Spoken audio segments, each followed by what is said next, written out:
नमस्कार, BTV news में स्वागत है आपका। इस बुलेटिन के साथ मैं हूं कृष्ण कुमार और आइए इस बुलेटिन की शुरुआत करें। उससे पहले नजर डालते हैं हेडलाइंस पर। अखिल भारतीय विद्यार्थी परिषद का 67वां राष्ट्रीय सम्मेलन 24, 25, 26 दिसंबर को होगा। जबलपुर में वेटनरी कॉलेज ग्राउंड में हुआ आयोजन का भूमि पूजन। देश भर से आएंगे 1000 छात्र प्रतिनिधि। नगर निगम में कर्मचारियों की काम बंद हड़ताल सोमवार तक के लिए स्थगित। नगर निगम में सीधी भर्ती प्रक्रिया के खिलाफ आंदोलन कर रहे हैं कर्मचारी। और सूदखोर की प्रताड़ना और दोस्तों की धोखाधड़ी से त्रस्त युवक ने फांसी लगाकर की खुदकुशी। रांझी के मानेगांव की घटना।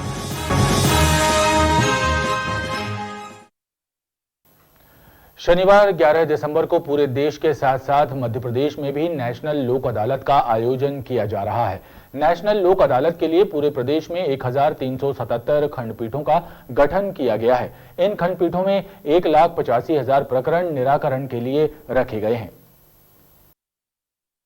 राष्ट्रीय विधिक सहायता प्राधिकरण नई दिल्ली के निर्देशानुसार पूरे देश के साथ साथ मध्य प्रदेश में भी शनिवार 11 दिसंबर को नेशनल लोक अदालत का आयोजन किया जा रहा है। मध्य प्रदेश उच्च न्यायालय के मुख्य न्यायाधिपति न्यायमूर्ति रवि मलिमठ तथा राज्य विधिक सेवा प्राधिकरण के कार्यवाहक अध्यक्ष न्यायमूर्ति शील नागू के मार्गदर्शन में उच्च न्यायालय स्तर से लेकर जिला न्यायालयों, तालुका न्यायालयों, श्रम न्यायालयों, कुटुंब न्यायालयों तथा अन्य न्यायालयों में नेशनल लोक अदालत लगाई जाएगी, जिसमें न्यायालयीन लंबित दीवानी एवं आपराधिक क्षमनीय मामलों के साथ ही विद्युत, बैंक, श्रम, जलकर, संपत्ति कर आदि प्री लिटिगेशन प्रकरणों सहित सभी प्रकार के मामले निराकरण के लिए रखे गए हैं। राज्य विधिक सेवा प्राधिकरण के सदस्य सचिव राजीव करमहे ने नेशनल लोक अदालत के आयोजन के संबंध में जानकारी देते हुए बताया कि पूरे प्रदेश में नेशनल लोक अदालत के लिए 1377 खंडपीठों का गठन किया गया है। इसमें 1,85,000 से ज्यादा लंबित प्रकरणों, 3,52,000 से ज्यादा प्री लिटिगेशन प्रकरणों को लोक अदालत में रेफर किया गया है। प्रदेश की समस्त अदालतों में कल जो केसेस रेफर किए गए हैं वो 1,85,757 के लगभग हैं, जिनकी सुनवाई राजीनामे के संदर्भ में लोक अदालत में की जाएगी। इसके अलावा बहुत से प्रकरण ऐसे भी होते हैं जो अदालत में आने के पहले राजीनामे के प्रयास होते हैं, जिनको प्री लिटिगेशन केसेस कहा जाता है। उनकी संख्या भी 3 लाख से ज़्यादा है जिनको रखा गया है। आपराधिक मामले पक्षकारों के बीच ऐसे जिनमें कानूनन समझौता हो सकता है, वो प्रकरणों को भी रखा गया है जिनमें समझौता हो सकता है। सिविल प्रकृति के मामले, पारिवारिक विवाद, पति पत्नी के झगड़े, ऐसे सभी मामले जिनमें कानूनन समझौता हो सकता है, वो प्रकरण हम लोक अदालत में रखते हैं और उसके पहले से ही लोगों को प्रेरित करते हैं कि वो लोक अदालत में आए। उपनगरीय क्षेत्र रांझी के कांग्रेस कार्यकर्ताओं ने एक शिकायत पत्र पुलिस अधिकारियों को सौंपा है, जिसमें आरोप लगाया गया है कि रांझी थाने की पुलिस के संरक्षण में अपराध बढ़ रहे हैं। थाने की पुलिस अपराधियों पर अंकुश लगाने में नाकाम साबित हो रही है, लिहाजा थाना प्रभारी को बदला जाए। रांझी के कांग्रेस कार्यकर्ताओं ने पुलिस कप्तान सिद्धार्थ बहुगुणा के नाम लिखा पत्र एडिशनल एसपी रोहित काशवानी को सौंपा है, जिसमें आरोप लगाया गया है कि रांझी में अपराध बढ़ रहे हैं। अपराधियों के हौसले बुलंद हैं, लेकिन थाने की पुलिस उन पर अंकुश नहीं लगा पा रही है, लिहाजा थाने में पदस्थ अधिकारियों को हटाया जाए। जब पीड़ित थाने में आकर के अपनी रिपोर्ट दर्ज कराता है और उसकी कोई सुनवाई नहीं होती है तो अपराधियों के हौसले बढ़ते हैं और उसी का परिणाम है कि आज रांझी में जिस तरीके से 2-3 हत्याएं अभी लगातार में हुई और 2-3 लोगों ने आत्महत्याएं भी की। इससे संरक्षण पुलिस का मिलता है और पुलिस की वजह से ही आज ये अपराध बढ़ रहे हैं। हम चाहते हैं कि पुलिस तत्काल दोषियों पर कड़ी कार्रवाई करे और जो इसमें पुलिस का जिन लोगों के द्वारा संरक्षण अपराधियों को मिल रहा है उनको वहां से हटाने का काम करें। एडिशनल एसपी ने कांग्रेस कार्यकर्ताओं को भरोसा दिलाया कि मामले की जांच कराई जाएगी। ज्ञापन दिया गया है जिसमें इन्होंने ये बताया है कि रांझी पुलिस ने जो लापरवाही बरती और रांझी पुलिस द्वारा जो कार्य है वो उचित कार्य नहीं किए जा रहे हैं, तो उस संबंध में जांच कराएं और प्रॉपर जो धाराएं हैं वो धाराएं उस अपराध में बढ़ाएं। तो उस संबंध में इनकी जो भी मांगे उस पर हमने एक निष्पक्ष कार्रवाई कराएंगे और जो भी उचित धाराएं अगर जाँच करके वो भी बढ़ाई जाएगी। कांग्रेस कार्यकर्ताओं का कहना है कि यदि रांझी पुलिस की कार्यप्रणाली में सुधार नहीं हुआ तो तीव्र आंदोलन किया जाएगा। अंतर्राष्ट्रीय मानवाधिकार दिवस के अवसर पर उच्च न्यायालय के सिल्वर जुबली हॉल में व्याख्यान कार्यक्रम का आयोजन हुआ। कार्यक्रम में महाधिवक्ता प्रशांत सिंह ने मुख्य अतिथि के तौर पर शिरकत की। उन्होंने उपस्थित अधिकारियों को संबोधित करते हुए कहा कि मनुष्य बड़ा छोटा नहीं होता, बल्कि मनुष्य मनुष्य होता है। उन्होंने कहा कि मतभेद हो सकते हैं, लेकिन मनभेद नहीं होने चाहिए। अंतर्राष्ट्रीय मानव अधिकार दिवस के अवसर पर उच्च न्यायालय के सिल्वर जुबली हॉल में संविधान एवं अंतर्राष्ट्रीय मानव अधिकार दिवस पर व्याख्यान माला का आयोजन किया गया। उच्च न्यायालय एवं जिला न्यायालय अधिवक्ता परिषद के संयुक्त तत्वावधान में आयोजित इस व्याख्यान माला में बतौर मुख्य अतिथि और मुख्य वक्ता के तौर पर शामिल हुए महाधिवक्ता एडवोकेट प्रशांत सिंह ने उपस्थित जनों को संबोधित करते हुए कहा कि रिश्ते ही कर्तव्य को बता देते हैं। बहन कह देने मात्र से उसका कर्तव्य समझ में आ जाता है। उन्होंने कहा कि मनुष्य बड़ा छोटा नहीं, मनुष्य मनुष्य होता है। मतभेद हो सकते हैं, मनभेद नहीं होने चाहिए। ऐसा देखने की कोशिश करते हैं कि जहां कहीं पर भी हम निवास करते हैं, हमारे आसपास कहीं सेवा बस्ती है, तो वो सेवा बस्ती की पहले कल्पना ठीक कर लें कि सेवा बस्ती यानी वो सर्वेंट के रहने की जगह नहीं होती है। वो मेरी सेवा करने वाले लोग सेवा बस्ती पर रह रहे हैं, ऐसी अवधारणा बदल दीजिए। अगर हमारे घर के आसपास कहीं सेवा बस्ती है, तो उस सेवा बस्ती में ऐसा मान के चलिए कि हमारा जो समाज है सदा सर्वदा से और दो वर्गों में बटा हुआ है। एक वर्ग होता है प्रभावग्रस्त समाज, और समाज का दूसरा वर्ग होता है अभावग्रस्त समाज। तो मैं प्रभावग्रस्त समाज की बात नहीं कर रहा हूं, वो अभावग्रस्त समाज के बंधु भगनी वो सेवा बस्ती में रहते हैं, वो देवतुल्य उनकी सेवा करें और उस सेवा का लाभ लें। कार्यक्रम में न्यायालय के अधिवक्तागण और जिला एवं हाईकोर्ट अधिवक्ता संघों के सदस्य और पदाधिकारी मुख्य रूप से मौजूद रहे। 10 दिसंबर को पूरे विश्व में अंतर्राष्ट्रीय मानव अधिकार दिवस मनाया जाता है। संयुक्त राष्ट्र ने 1948 में 10 दिसंबर को मानव अधिकार दिवस घोषित किया था, जिसका उद्देश्य विश्व भर में लोगों को मानवाधिकारों के महत्व के प्रति जागरूक करना और इसके पालन के प्रति सजग रहने का संदेश देना था। अंतर्राष्ट्रीय मानव अधिकार दिवस के अवसर पर पुलिस अधीक्षक कार्यालय और पुलिस महानिरीक्षक कार्यालय में पदस्थ कर्मचारियों और अधिकारियों को भी मानव अधिकारों की रक्षा के लिए मानव अधिकार की प्रतिज्ञा दिलाई गई। इस अवसर पर कार्यालय के अधिकारी कर्मचारी मुख्य रूप से प्रतिज्ञा कार्यक्रम में शामिल हुए।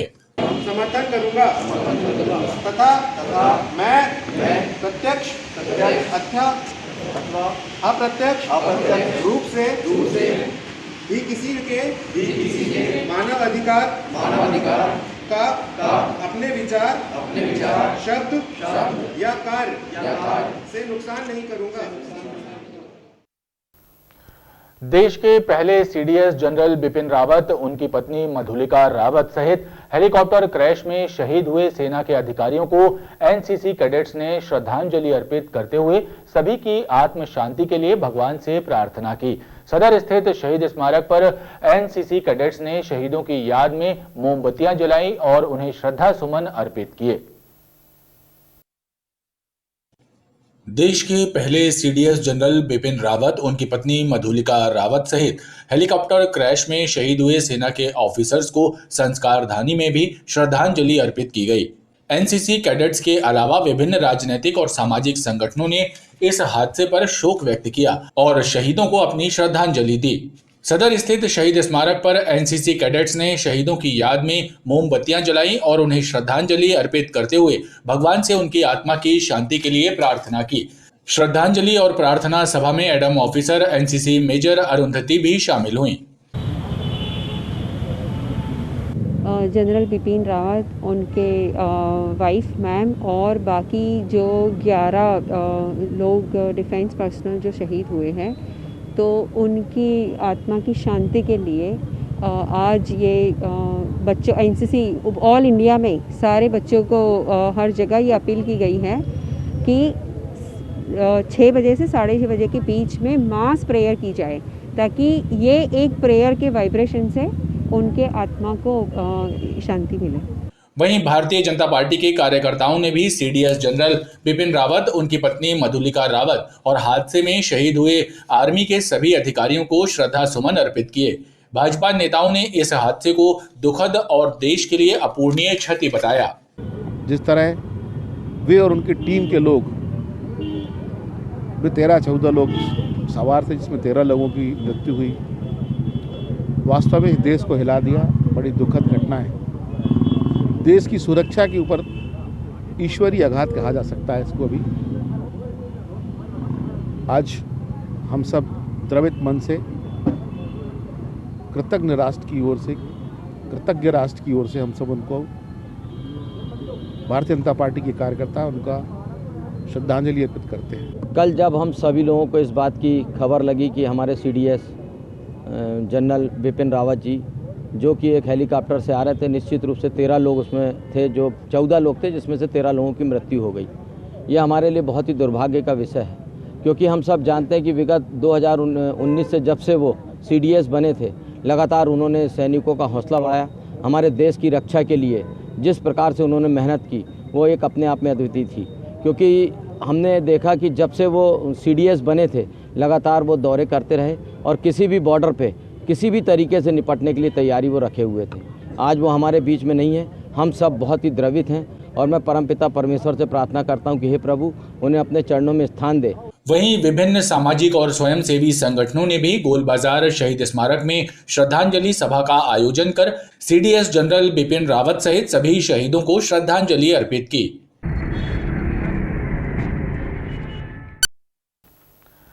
एक घायल हाथी का उपचार हिंदू धर्म सेना के सदस्यों द्वारा कराया गया। साथ ही महावत को सख्त हिदायत दी गई कि धर्म के नाम पर हाथियों को सिर्फ पैसा उगाही का जरिया ना बनाया जाए, बल्कि उनके स्वास्थ्य का भी ध्यान रखा जाए। हिंदू धर्म सेना के सदस्यों को पता चला कि एक महावत घायल हाथी को लेकर शहर का भ्रमण कर रहा है। हाथी काफी तकलीफ में है और लंगड़ा कर चल रहा है। सूचना मिलते ही हिंदू धर्म सेना के सदस्यों ने घायल हाथी और महावत को ढूंढ निकाला। साथ ही वन विभाग की टीम एवं वेटनरी डॉक्टर्स की मदद से हाथी का उपचार कराया गया। उपचार के दौरान पता चला कि हाथी के पैर में बड़े बड़े कील लगे हुए थे, जिसकी वजह से वो ठीक से चल तक नहीं पा रहा था। हम लोग को सूचना लगी, हम लोग सतर्क हो गए, हम लोग नज़र रखे हुए थे। अचानक हम लोग को सूचना लगी अमित भाई के माध्यम से कि भाई ये हाथी सदर में ही है, जो घायल हाथी है। तो हम लोग तत्काल मौके पर पहुंचे और हम लोग ने वेटनरी अधिकारियों को खबर करी, फॉरेस्ट जो वेटनरी डॉक्टर को और फॉरेस्ट अधिकारियों को खबर करी और यहाँ पर आके जो है इस मैदान में आके यहाँ उसका उपचार कराया। हाथी को बस ज़्यादा प्रॉब्लम नहीं थी, पैर में एक छोटा सा कीला गड़ा था, जिसके कारण थोड़ी तकलीफ थी। वो यहाँ पर वेटनरी डॉक्टरों ने निकाल दिया। हाथी अब स्वस्थ है और हम लोग पूरी तरह संतुष्ट हैं। हिंदू धर्म सेना के सदस्यों ने और वन विभाग के अधिकारियों ने महावत को सख्त हिदायत दी कि हाथी के स्वास्थ्य का विशेष ध्यान रखा जाए। कटनी जिले में महामहिम राज्यपाल के अल्प प्रवास के दौरान कटनी पुलिस अधीक्षक द्वारा जारी एक पत्र में सिखों को आतंकवादी दर्शाने का मामला तूल पकड़ता जा रहा है। जबलपुर के सिख समाज ने कटनी एसपी के विरोध में मौन जुलूस निकालकर आईजी उमेश जोगा को एक ज्ञापन सौंपा है। सिख समाज ने इस मामले में उच्च स्तरीय जांच कमेटी गठित करने और दोषी अधिकारियों कर्मचारियों पर सख्त कार्रवाई करने की मांग की। जबलपुर के सिख समाज ने कटनी एसपी के विरोध में मौन जुलूस निकाला और जबलपुर रेंज के पुलिस महानिरीक्षक कार्यालय पहुंचकर आईजी उमेश जोगा को एक मांग पत्र सौंपा। कटनी में महामहिम राज्यपाल के अल्प प्रवास के दौरान कटनी एसपी सुनील कुमार जैन के द्वारा जारी किए गए एक पत्र में सिखों को आतंकवादी दर्शाने के मामले को लेकर सिख समाज में रोष व्याप्त है। सिख समाज ने ज्ञापन सौंपकर इस मामले की जांच के लिए उच्च स्तरीय जांच कमेटी का गठन करने और जांच उपरांत दोषियों पर कार्रवाई करने की मांग की है, जिसमें यह मांग की गई है कि जिस भी पदाधिकारी द्वारा यह कृत्य किया गया है, इस संदर्भ में एक जांच कमेटी गठित की जाए और जांच कमेटी में जो भी दोषी व्यक्ति हो उस पर कठोर से कठोर सख्त कार्रवाई की जाए और हमारे को सूचित किया जाए और भविष्य में, ताकि भविष्य में इस प्रकार की कोई भी घटना सिख समाज ही नहीं अपितु किसी भी वर्ग के साथ, किसी भी समाज के साथ ना घटित हो, इसी आशा के साथ हमने आज कहेगा। एक व्यवस्था निकालना था, तो त्रुटिपूर्वक क्या है, लिपिक ने कुछ ऐसा शब्द ओमिट कर दिया, ओमिशन हो गया था, जिस पर से कुछ समुदाय में आहत हुआ था। उसके लिए एसपी साहब ने खुद खेद व्यक्त किया है। हम भी जो भी व्यक्ति ऐसा किया है, भूलवश भी हो जाए, उनके खिलाफ कार्रवाई का आश्वासन दिए हैं और पुनः ऐसा कुछ होगा नहीं, हम लोग ये आश्वासन देते हैं। हमारा विभाग में भी हर तरह समुदाय के लोग रहते हैं, हमें किसी को किसी प्रकार का आहत देने का हमारा उद्देश्य था ही नहीं। किस प्रकार की कार्रवाई होगी ऐसा? अब उसमें जांच करेंगे क्या है, कैसे हुआ है, किस तरह से हो गया है, तो उसके बाद मैं आप लोगों को भी अवगत करा दूँगा। सिख समाज में इस घटना से रोष व्याप्त है। समाज ने निर्णय लिया है कि अगर शासन और विभाग इस मामले में कोई कार्रवाई नहीं करेगा तो सिख समुदाय चरणबद्ध तरीके से विरोध प्रदर्शन करने पर मजबूर होगा। जबलपुर के गढ़ा थाना क्षेत्र के सिंगरहा मोहल्ले में पालतू श्वान के भौंकने पर एक हिस्ट्री शीटर बदमाश और उसके 3 साथियों ने रॉड और डंडे से लड़कियों पर हमला बोल दिया। 5 दिसंबर को हुई इस घटना का वीडियो सोशल मीडिया पर वायरल हुआ है। सामने आए वीडियो में बदमाश किशोरियों को बेरहमी से पीट रहे हैं। गढ़ा पुलिस ने इस मामले में साधारण मारपीट और धमकी दिए जाने का मामला दर्ज किया है। पुलिस अधिकारियों का कहना है कि मामले में 2 आरोपी गिरफ्तार कर लिए गए हैं। गढ़ा थाना क्षेत्र के सिंगरहा मोहल्ले में एक पालतू श्वान के भौंकने पर गढ़ा क्षेत्र के हिस्ट्री शीटर बदमाश प्रिंस श्रीवास्तव और उसके 3 अन्य साथियों शिबू दाहिया, बबलू श्रीवास्तव और मोनू श्रीवास्तव ने श्वान को बचाने के लिए सामने आई लड़कियों पर रॉड और डंडों से हमला कर उनकी बेरहमी से पिटाई कर दी। इस घटना का वीडियो सोशल मीडिया पर वायरल हुआ है। वीडियो सामने आने के बाद पुलिस जहां घटना के 5 सितंबर के होने की बात कह रही है, तो वहीं मामले में मारपीट और धमकी देने का मामला दर्ज करने और 2 आरोपियों की गिरफ्तारी किए जाने की बात भी पुलिस अधिकारियों द्वारा की जा रही है। ये 5 दिसंबर की घटना है। गढ़ा थाना क्षेत्र में सिंगरहा मोहल्ला है। उस मोहल्ले से 4 लड़के प्रिंस श्रीवास्तव एवं अन्य 3 उसके साथी वहाँ से निकल रहे थे। इसी दौरान उन्होंने डंडे से एक वहाँ डॉग को मारा था, जिस पर वहाँ के लोगों ने आपत्ति की। इस पर उन लोगों में विवाद हुआ था, मारपीट की घटना घटित हुई थी। घटना की जानकारी मिलने पर तत्काल वहाँ पर थाना गढ़े की पुलिस पहुँची थी और पहुँचकर अनावेदकों के विरुद्ध, जिन्होंने मारपीट की थी, उनके विरुद्ध अपराध धारा 323, 294, 506, 34 भारतीय दंड विधान के अंतर्गत प्रकरण पंजीबद्ध कर लिया गया था। उसमें से 2 लड़कों को राउंड अप कर लिया गया और अन्य 2 फरार हैं। उनकी भी शीघ्र ही उन्हें भी हम राउंड अप कर लेंगे और वैधानिक कार्रवाई इसमें। सामने आए वीडियो में किशोरियों को सरेराह बेरहमी से पीटा जा रहा है। कुछ लोग बीच बचाव भी करते नजर आ रहे हैं। बताया जाता है कि प्रिंस और उसके साथी बाइक पर मोहल्ले से निकल रहे थे, तभी एक किशोरी अपने पालतू श्वान को लेकर टहल रही थी। इसी दौरान श्वान भौंकने लगा। इसी बात पर प्रिंस और उसके साथियों ने पहले श्वान को मारा और जब किशोरी ने विरोध किया तो हिस्ट्री शीटर बदमाश और उसके साथियों ने इस वारदात को अंजाम दिया।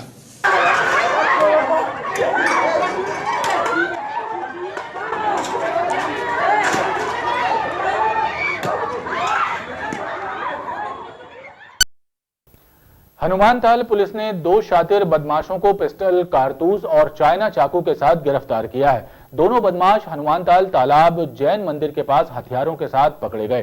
पुलिस ने इनके विरुद्ध आर्म्स एक्ट का मामला पंजीबद्ध किया है। दोनों आरोपी मराठा गैंग के सदस्य बताए जा रहे हैं। इनके विरुद्ध हनुमानताल थाने में पूर्व से भी आपराधिक प्रकरण दर्ज हैं। हनुमानताल तालाब जैन मंदिर के पास दबिश देकर पुलिस ने 2 शातिर बदमाशों खाई मोहल्ला निवासी अंकित मराठा और अभिषेक मराठा को गिरफ्तार किया। इनसे एक देसी पिस्टल, 4 जिंदा कारतूस, 1 चाइना चाकू जब्त किया गया। दोनों बदमाश मराठा गैंग के सदस्य हैं। इनके विरुद्ध हनुमानताल थाने में पूर्व में भी आपराधिक प्रकरण दर्ज है। इनके द्वारा गैंग बनाकर मारपीट और आपराधिक वारदातों को पूर्व में भी अंजाम दिया गया है। फिलहाल पुलिस ने इनके विरुद्ध आर्म्स एक्ट की धाराओं के तहत प्रकरण दर्ज किया है। 2 लड़के संदिग्ध अवस्था में मिलते हैं, पुलिस को देखने की भागने की कोशिश करते हैं तो उनको पकड़ लिया गया, जिसमें से एक की पहचान अंकित मराठा के रूप में हुई, जो अपने हाथ में पिस्टल लिए हुए था। वो पिस्टल में 4 जिंदा कारतूस भी लोडेड थे, उसको अनलोड किया गया मौके पे ही। दूसरा जो है अपना नाम अभिलाष मराठा बताया, ये भी खाई मोहल्ला का रहने वाला है। दोनों रिश्ते में दूर के भाई भी लगते हैं। इसके पास से एक चाइना चाकू बरामद की है। दोनों के विरुद्ध 25-27 आर्म्स एक्ट का अपराध हमने कायम किया है और पिस्टल कहाँ से प्राप्त किया है इस संबंध में पूछताछ की जा रही है और जो है इसका सोर्स का पता लगा के उसमें भी कार्रवाई की जाएगी। पुलिस इनसे पिस्टल, कारतूस और चाइना चाकू के संबंध में पूछताछ कर रही है। इनके पास ये हथियार कहां से आए, इस संबंध में जानकारी जुटाई जा रही है। खबरों का ये सिलसिला लगातार जारी है। आप देखते रहिए BTV न्यूज।